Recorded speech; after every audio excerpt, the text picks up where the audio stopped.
감사합니다. 함께 말씀 나누도록 하겠습니다. 오늘 함께 나누실 말씀은 역대하에 있습니다. 구약성경 역대하 30장 10절부터 22절까지의 말씀을 함께 나누려고 합니다. 구약성경 역대하 30장 10절부터 22절까지의 말씀 제가 받들어 봉독하도록 하겠습니다. 30장 10절부터 봉독합니다. 보발꾼이 에브라임과 므낫세 지방 각 성읍으로 두루다녀서 스불론까지 이르렀으나 사람들이 그들을 조롱하며 비웃었더라. 그러나 아셀과 므낫세와 스불론 중에서 몇 사람이 스스로 겸손한 마음으로 예루살렘에 이르렀고 하나님의 손이 또한 유다 사람들을 감동시키사 그들에게 왕과 방백들이 여호와의 말씀대로 전한 명령을 한 마음으로 준행하게 하셨더라. 둘째 달에 백성이 무교절을 지키려 하여 예루살렘에 많이 모이니 매우 큰 모임이라 무리가 일어나 예루살렘에 있는 제단과 향단들을 모두 제거하여 기드론 시내에 던지고 둘째 달 14째 날에 유월절 양을 잡으니 제사장과 레위 사람이 부끄러워하여 성결하게 하고 번제물을 가지고 여호와의 전에 이르러 규례대로 각각 자기들의 처소에 서고 하나님의 사람 모세의 율법을 따라 제사장들이 레위 사람의 손에서 피를 받아 뿌리니라. 회중 가운데 많은 사람이 자신들을 성결하게 하지 못하였으므로 레위 사람들이 모든 부정한 사람을 위하여 유월절 양을 잡아 그들로 여호와 앞에서 성결하게 하였으나 에브라임과 므낫세와 이사갈과 스불론의 많은 무리는 자기들을 깨끗하게 하지 아니하고 유월절 양을 먹어 기록한 규례를 어긴지라. 히스기야가 그들을 위하여 기도하여 이르되 선하신 여호와여 사옵소서. 결심하고 하나님 곧 그의 조상들의 하나님 여호와를 구하는 사람은 누구든지 비록 성소의 결례대로 스스로 깨끗하게 못하였을지라도 사옵소서 하였더니 여호와께서 히스기야의 기도를 들으시고 백성을 고치셨더라. 예루살렘에 모인 이스라엘 자손이 크게 즐거워하며 7일 동안 무교절을 지켰고 레위 사람들과 제사장들은 날마다 여호와를 칭송하며 큰 소리 나는 악기를 울려 여호와를 찬양하였으며 히스기야는 여호와를 섬기는 일에 능숙한 모든 레위 사람들을 위로하였더라. 이와 같이 절기 7일 동안에 무리가 먹으며 화목제를 드리고 그의 조상들의 하나님 여호와께 감사하였더라. 아멘. 역대하 30장 10절부터 22절 말씀을 함께 읽었고요. 자리에 있기만 해도 라고 하는 제목을 가지고 이야기를 나누어 보려고 합니다. 우리 함께 말씀으로 은혜 받으시기 전에 옆 사람과 먼저 인사하는 시간 갖도록 하겠습니다. 함께 인사하겠습니다. 주님의 이름으로 환영하고 축복합니다. 주님의 이름으로 환영하고 축복합니다. 처소에서 영상을 들으시는 영상으로 예배를 드리시는 우리 성도님들도 주님의 이름으로 환영하고 축복합니다.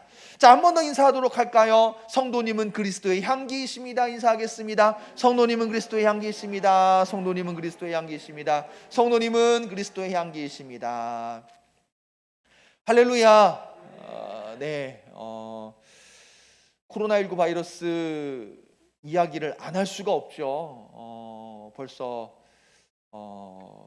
오랜 시간 굉장히 우리 삶을 괴롭히고 있고 또 요 근래 들어서는 연일 최고 수치를 또 경신하면서 1300명, 1200명 계속해서 숫자가 늘어나고 있는 상황에서 이따가 이제 광고 시간에도 한 번 더 말씀을 드리겠습니다만 교회도 영향을 받을 수밖에 없고 피해갈 수 없는 상황에 놓이게 되었다라고 하는 것을 말씀을 드립니다.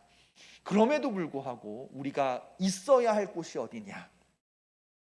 이런 여러 가지 어렵고 힘든 상황 속에서도 우리가 있어야 할 곳, 우리의 삶이, 우리의 마음이, 우리의 행동이 어느 곳에 있어야 하고 어디에 위치해야 되는가, 이런 부분들을 우리가 오늘 말씀 가운데 분명히 깨닫고 흔들리지 않는 그런 믿음을, 그런 마음을 우리가 가졌으면 좋겠습니다. 사랑하는 장로교회 성도님들, 분명히 위기, 어려운 일, 분명히 지금도 위기고 어려운 일들은 끊임없이 우리의 삶을 힘들게 하고 어렵게 만들지만, 그러한 상황 가운데서도 우리는요, 어디에 있어야 할까요? 우리는요, 어떻게 살아야 할까요? 우리가 오늘 말씀을 통해서 함께 깨닫고 그 말씀으로 말미암아 결단하며 은혜 받는 시간이 되었으면 좋겠습니다. 때는 바야흐로 히스기야 왕 시대의 이야기입니다. 오늘 말씀의 배경은요, 남유다 히스기야가 왕으로 나라를 다스리던 때예요.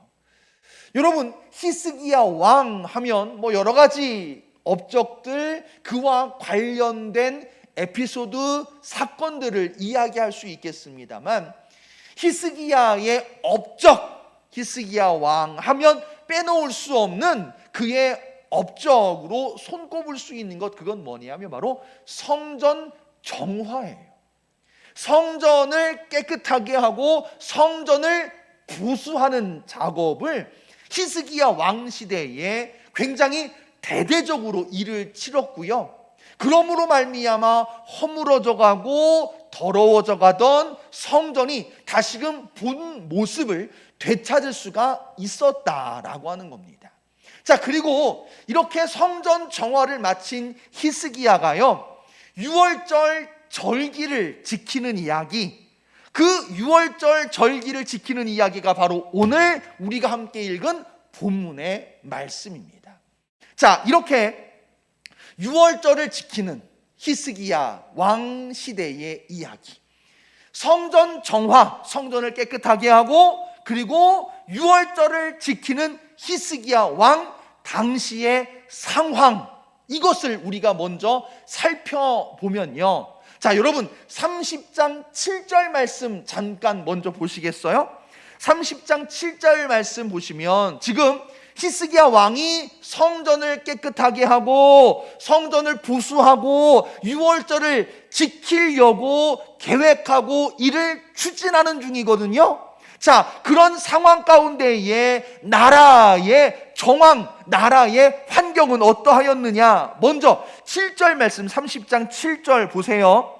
너희 조상들과 너희 형제같이, 지금 유월절을 준비하면서 히스기야가 남유다만의 유월절이 아니라 북이스라엘까지 보발꾼들을 보내어 그들을 초청한 거거든요. 초청하면서 하는 이야기입니다. 너희 조상들과 너희 형제같이 하지 말라. 그들은 그의 조상들의 하나님 여호와께 범죄하였으므로 여호와께서 무엇하도록, 자, 분명하게 확인하셔야 돼요. 무엇하도록, 멸망하도록. 지금 다시 말씀을 드리지만 히스기야가 성전을 깨끗하게 하고 성전을 보수하는 성전 정화 사업을 마친 다음에 유월절을 추진하고 있단 말입니다. 유월절을 추진하면서 남유다만의 유월절이 아니라 북이스라엘에까지 사람들을 보내어 그들을 초청한 거예요. 그런데 북이스라엘 사람들을 초청하면서 하는 말이 뭐냐 하면, 여호와께서 당신들의 나라, 당신들이 살고 있던 그곳을 어떻게 하셨다는 거예요?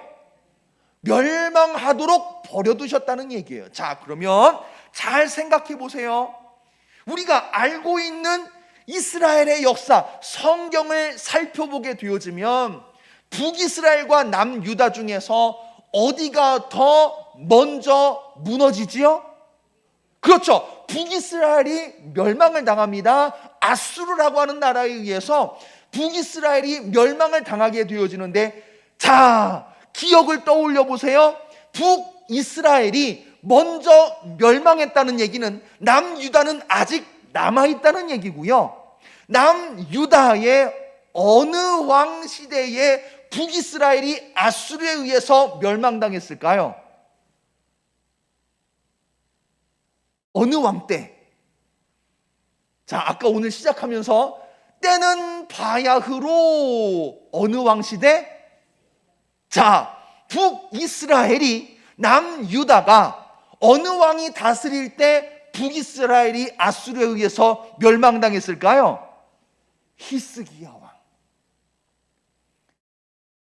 다시 말씀을 드리면 지금 히스기야가 그의 업적으로 성전을 깨끗하게 하고 성전을 청결하게 하고 성전을 보수했다라고 말씀을 드렸어요.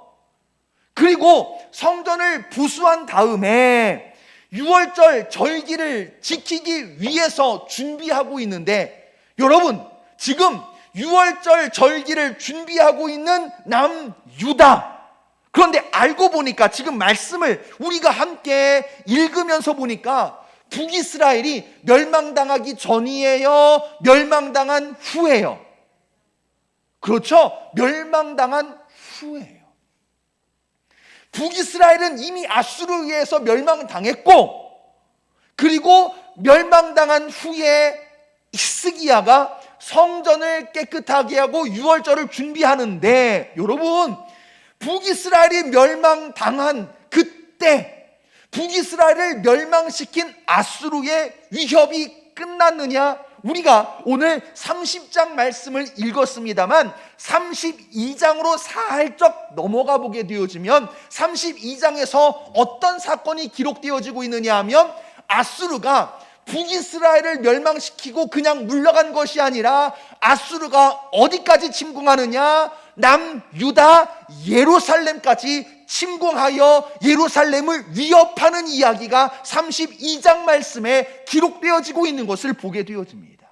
여러분 지금 히스기야가 성전을 깨끗하게 하고 성전을 보수하고 6월절을 준비하며 6월절을 추진하고 있는데, 지금 상황은요, 북이스라엘이 멸망당했고 북이스라엘을 멸망시킨 아수르가 지금 남유다, 그것도 예루살렘을 호시탐탐 노리면서 위협하고 있는 그런 상황, 그런 시대적 배경을 갖추고 있다는 거예요.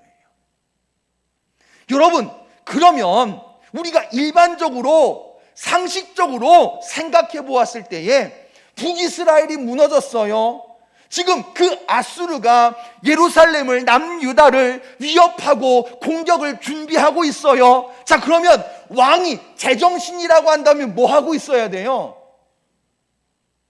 왕이 제정신이 박혀 있다면요, 그가 능력 있는 지도자, 능력 있는 왕, 나라를 대표해서 백성을 다스리고 있는 사람이라고 한다면요, 우리가 일반적으로 상식적으로 생각했을 때 성전을 보수하고 성전을 청소하고 6월절을 준비하고 6월절을 추진할 것이 아니라 뭐 하고 있어야 돼요?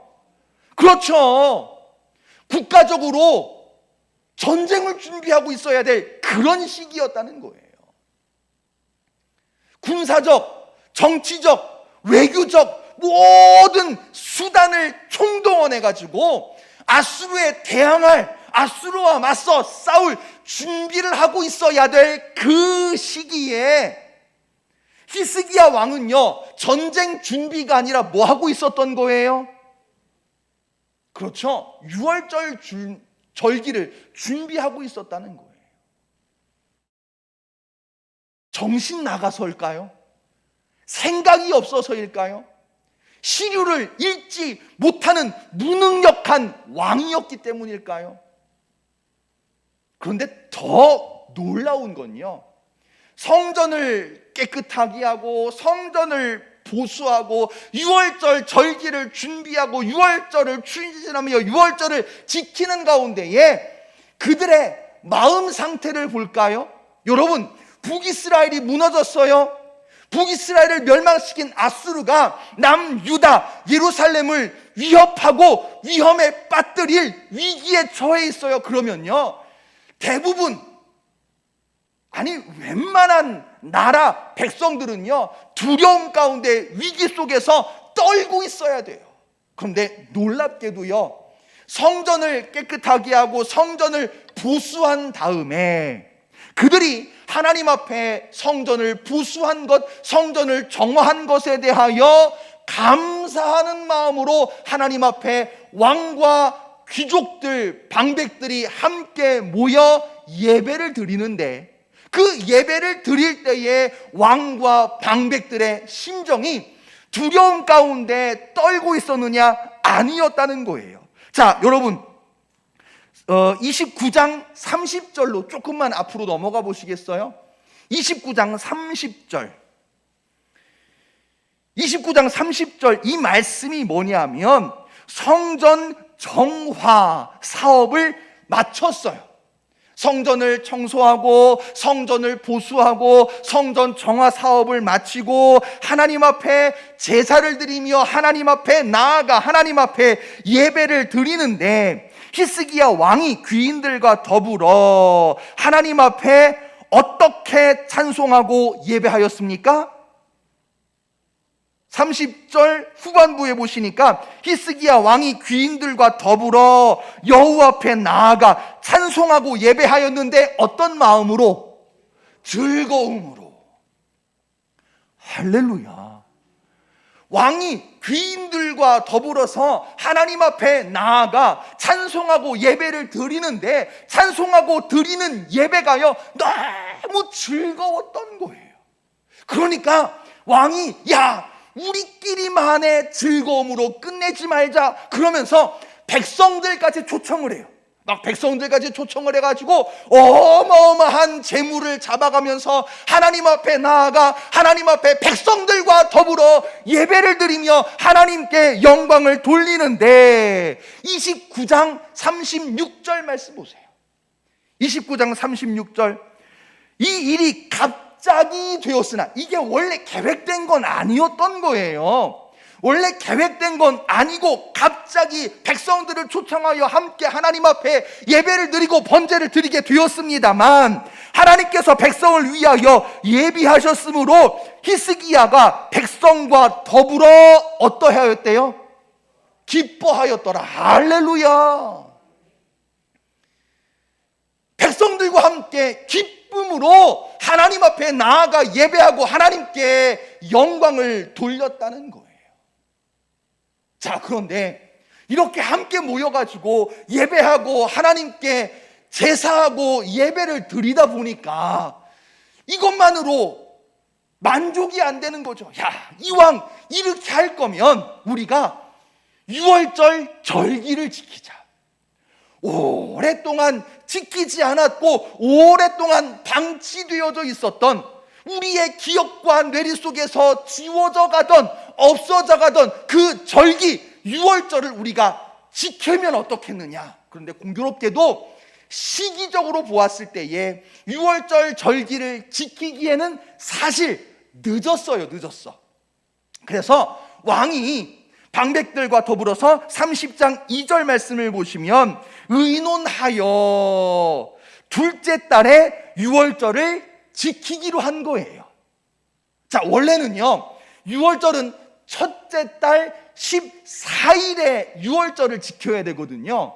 자, 그런데 시기적으로 성전 정화가 조금 늦게 끝났던 모양이에요. 그래서 첫째 달 14일에 6월절을 지킬 수 없으니까 이왕 우리 이렇게 하나님 앞에 예배하는 것 6월절을 지키되 지금 시기적으로 첫째 달 지킬 수 없으니까 한 달 늦춰서 둘째 달에 우리가 6월절을 지킵시다.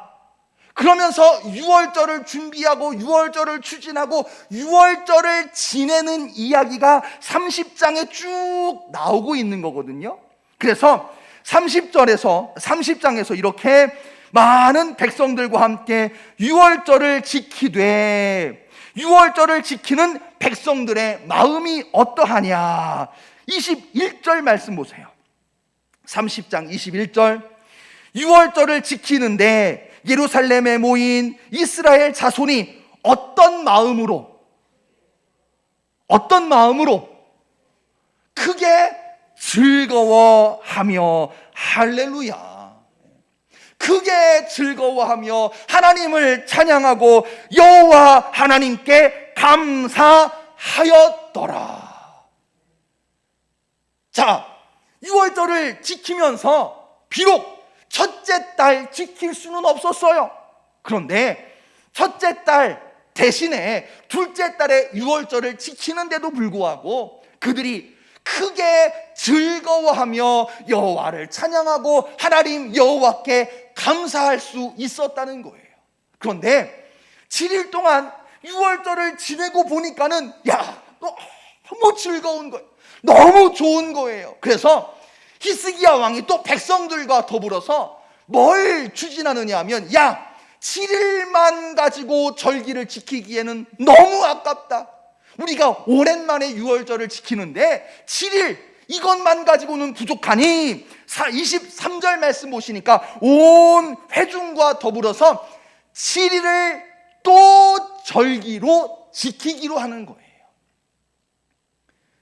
유월절을 지키는데 그것만으로 부족하니까 다시 7일을 절기로 지키기로 마음 먹고 7일을 더 절기로 보내되 23절 또 7일을 어떻게 지켰대요? 또 무슨 절기야, 또 무슨 유월절이야, 지겨워, 이제는 그만했으면 좋겠어, 이게 아니고요.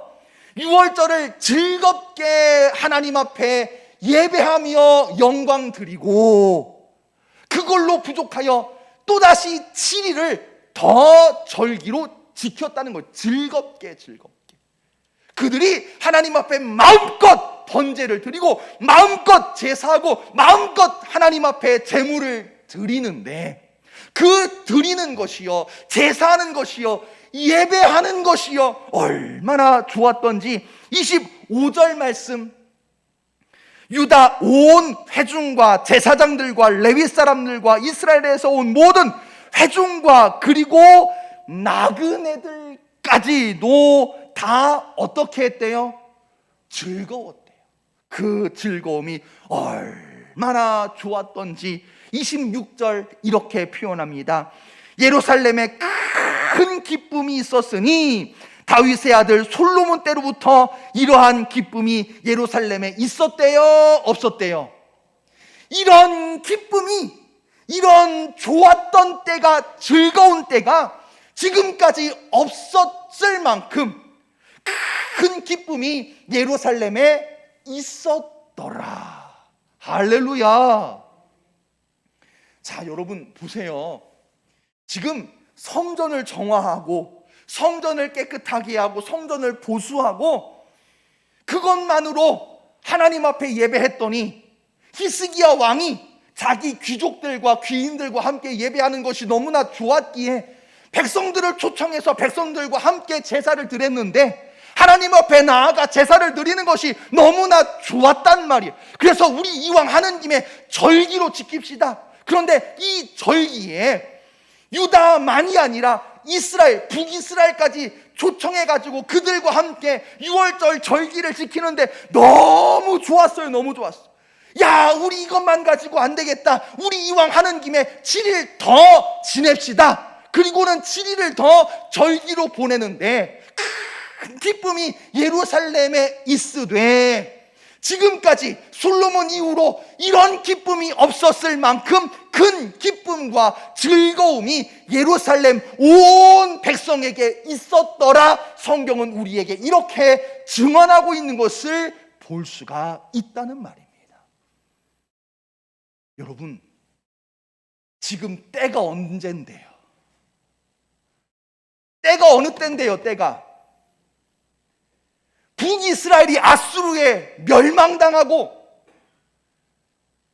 북이스라엘을 멸망시킨 아수르가 이제 조금 있으면 남유다를 침공하여 예루살렘을 위협하기 직전이었어요. 직전. 그런데 온 백성이 왕과 함께 더불어서 기뻐하고 즐거워하고 있었다는 거예요. 이 말이 안 되거든요. 굉장히 큰 모순의 이야기거든요. 그런데 어떻게 이들이 기뻐하고 즐거워할 수 있었을까? 사랑하는 성도 여러분, 사람의 마음으로 된 것이 아니라고 생각을 합니다. 사람의 생각으로 된 것이 아니라고 보여집니다.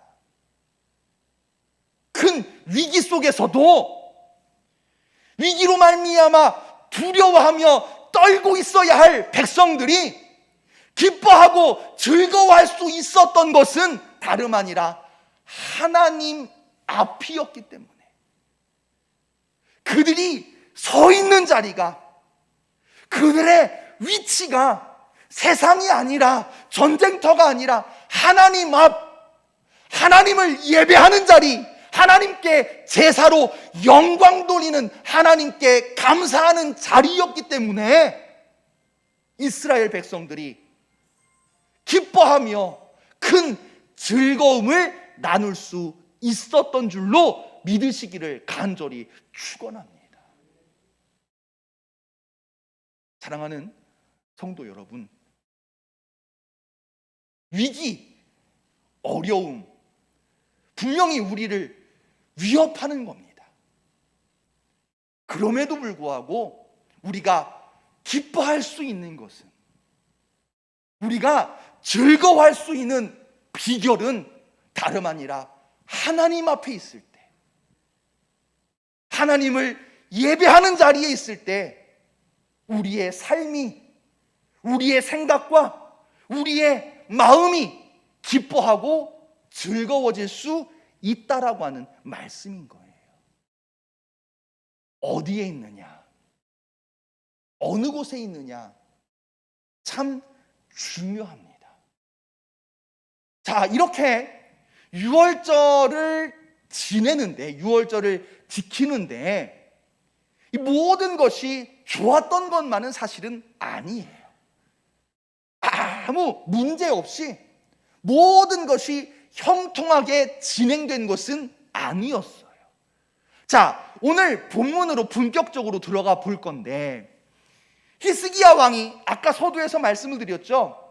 너무 하나님께 예배하는 것이 즐겁다 보니까 유월절을 준비하고 유월절을 추진하는 데 있어서 남유다만의 유월절로 끝내지 않고 어떻게 해요?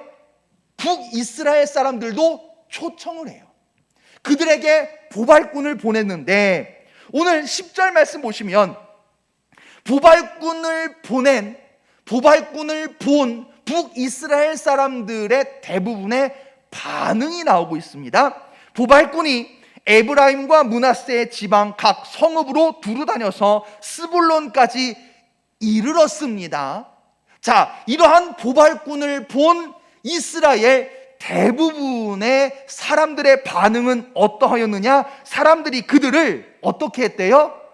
조롱하고 비웃었더라. 야, 지금 우리 나라가 망해가지고 이 나라 이 모양인데 이 꼬락서니를 보고 우리가 어떻게 예루살렘을 갈 수 있느냐? 지금 내 코가 석자요. 지금 오늘 저녁 밥 먹을 한 끼 걱정 때문에 우리가 살아갈 수가 없는 지금 상황에서 무슨 제사를 드리고 무슨 예배를 드리고 무슨 제물을 드리고 무슨 하나님 앞에 성전으로 함께 모여 유월절을 지키겠느냐? 조롱하며 비웃었다는 거예요. 사실은 그게 보통 사람들의 생각일 수밖에 없는 거예요. 지금 내 코가 석잔데, 지금 나라가 망해가지고 나라 꼬라서니가 내일을 보장할 수 없는데, 아니 무슨 절기고 무슨 예배란 말인가? 아마 대부분의 사람들이 그렇게 생각했던 것으로 보여지고요. 이 생각은 오늘날에도 사실 크게 차이가 없을 거라고 생각을 합니다. 자, 그런데 그 와중에 11절 말씀 보시니까, 그러나 아셀과 므낫세와 스불론 중에 몇 사람이 스스로 겸손한 마음으로 예루살렘에 이르렀대요. 대부분 북이스라엘 보발꾼의 이야기를 들은 사람들은 비웃고 조롱하는 것이 대부분의 반응이었는데, 그 와중에 몇 사람들이 겸손한 마음으로 하나님 앞에 나아가기로, 성전으로 나아가 하나님께 예배하기로 작정했다는 거예요. 자, 그런데 사실 문제가 없는 건 아니었어요.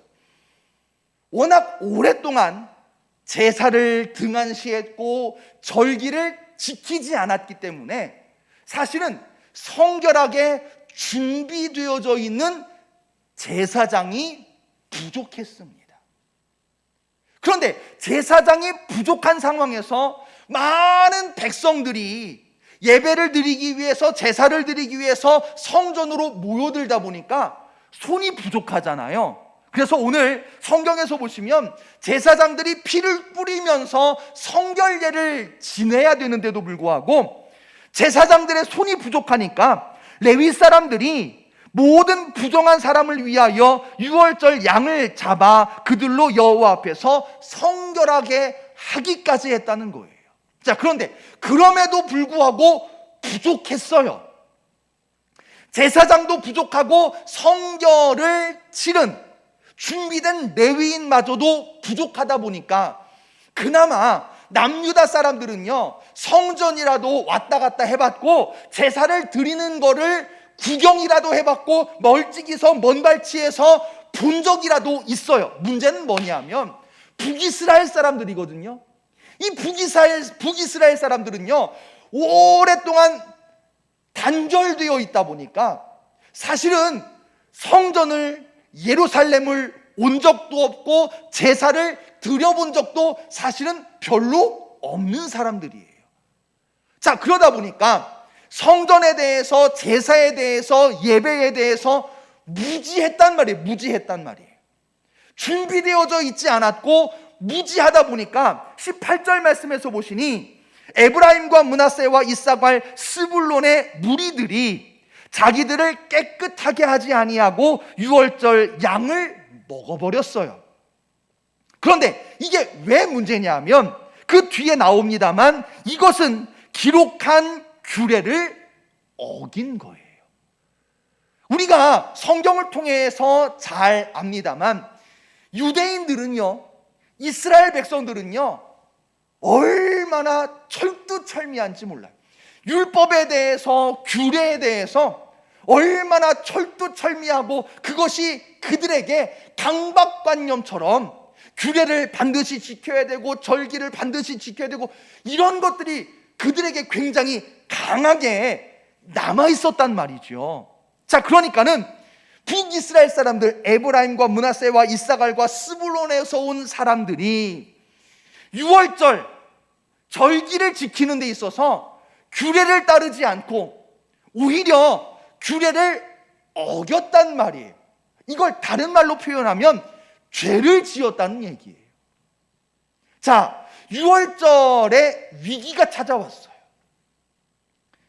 한두 명, 적은 무리도 아니고 18절 말씀에서 보시다시피 많은 무리가 율법을 따르지 않고 규례를 따르지 않고 지키지 않고 자기들 마음대로 행동을 하다 보니까 유월절 절기가 자칫하면 의미가 퇴색될 수 있는 유월절 절기에 위기가 찾아왔다는 거예요. 자, 그런데 이때 히스기야 왕이 사실은요, 이 사람들을 퇴출하고 이 사람들을 쫓아낼 수도 있었어요. 그런데 히스기야 왕이 이들을 쫓아내는 대신에 무엇을 하느냐? 18절 후반부에서 보시니까 히스기야가 그들을 위하여 무엇하였대요? 기도했다는 거예요. 선하신 여호와여 사옵소서. 여러분, 늘 말씀을 드리지만 선하신 여호와, 하나님께서는 선하신 분이다 라고 하는 얘기는요, 하나님께서 선하시다라고 하는 1차원적인 의미도 담겨 있습니다만 조금 더 깊숙이 들어가게 되어지면 선하신 여호와, 하나님께서 선하시다라고 하는 의미와 더불어서 무슨 의미가 내포되어져 있느냐, 우리가 알아야 하느냐? 여호와만이 선하게 하실 수 있다는 얘기예요. 여호와 하나님만이 선하게 하실 수 있는 분, 우리의 죄를 사하시고 용서하실 수 있는 분이다 라고 하는 의미가 담겨져 있는 거거든요. 지금 북이스라엘 사람들이 지금 유월절 절기를 혼란에 빠뜨리고 어지럽히고 규례를 따르지 않았어요. 규칙을 따르지 않았다는 얘기예요. 그러면 그들을 쫓아내고 퇴출시킬 수도 있는 상황에서 히스기야 왕이 하나님 앞에 기도했어요. 여호와여, 선하신 여호와여, 저들을 사하시옵소서. 선하신 여호와 하나님, 하나님만이 죄를 용서하시고 선하게 하실 수 있는 분이십니다. 그리고 하나님께서 그 기도를 들으시고 20절 이렇게 성경은 기록하고 있습니다. 여호와께서 히스기야의 기도를 들으시고 백성을 어떻게 하셨더라? 어떻게 하셨더라? 고치셨더라. 할렐루야! 이렇게 여호와께서 그들의 죄에도 불구하고 그들이 무지한 가운데, 알지 못하는 가운데 하나님의 정하신 규례를 어겼음에도 불구하고 하나님께서 그들을 고치심에 그 뒤에 말씀이 이어질 수 있는 거예요. 함께 기뻐하며 함께 즐거워하며 하나님의 은혜를, 하나님의 은총을 경험하고 누릴 수 있게 되어진 줄로 믿습니다. 사랑하는 장로교회 성도님들, 잘 생각해 보세요. 국가적인 상황으로 보았을 때에 위기의 순간이에요. 그 위기의 순간에 유월절 절기를 지키는 거예요. 또요, 북이스라엘 사람들 입장에서 보았을 때에 이 북이스라엘 사람들, 이웃들은요, 주변 사람들은요, 보발꾼이 보내온 소식, 예루살렘에서 유월절을 지킵니다. 여러분들도 함께 참석해 주세요. 대부분의 사람들은요, 비웃고 조롱했단 말이에요. 그런 비웃음과 조롱 가운데서도 겸손한 마음으로 예루살렘을 내려와 그들이 유월절 절기에 참여한 거예요. 그런데 제사가 뭔지 모르고요, 예배가 뭔지 모르고요, 하나님의 규례가 뭔지 몰라요. 무지한 가운데에 유월절 절기를 어지럽혔어요. 그런데 그 절기에 참여함으로 말미암아 히스기야의 기도를 들으시고 하나님의 고쳐주시는 은혜를 경험하게 되었다는 말씀입니다. 여러분,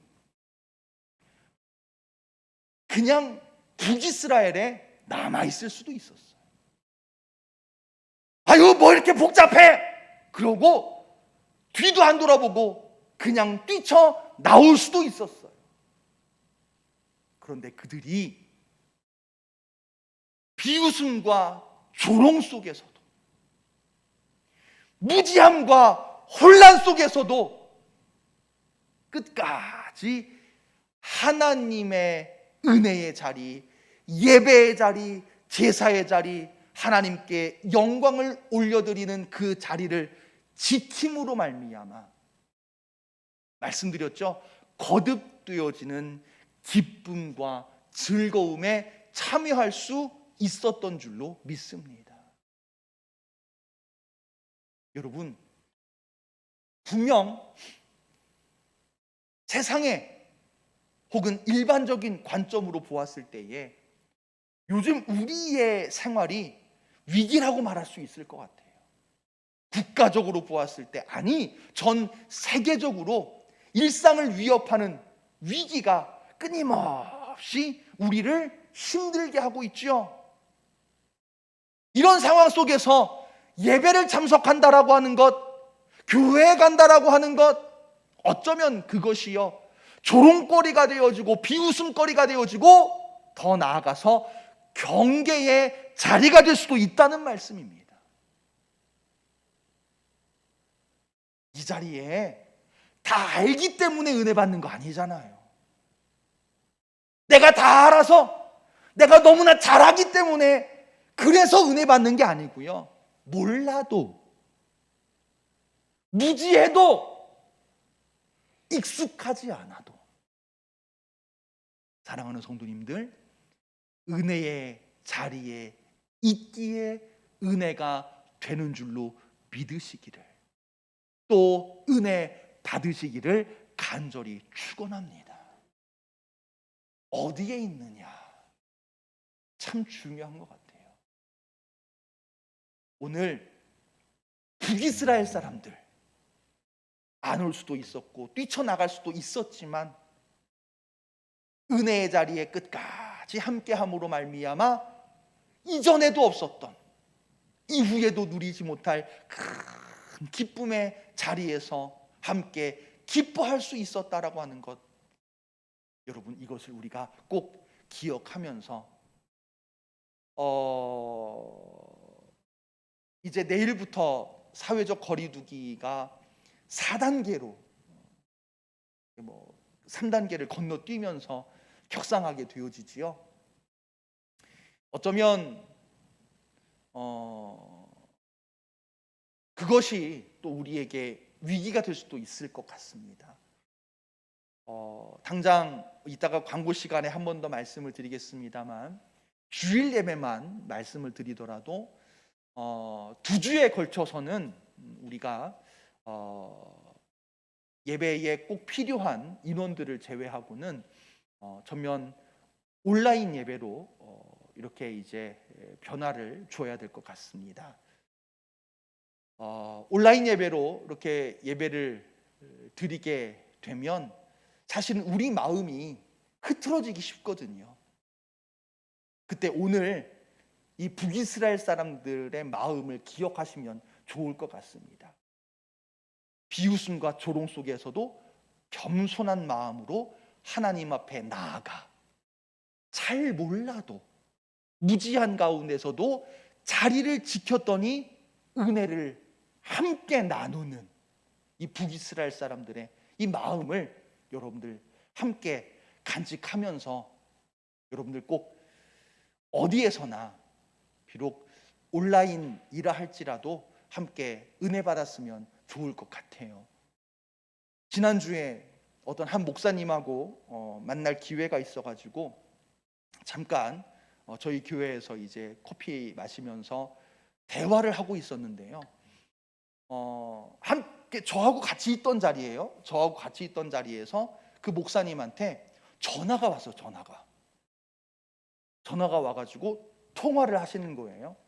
목사님, 이래저래 해가지고요, 이번 주는 온라인 예배를 드려야 될 것 같아요.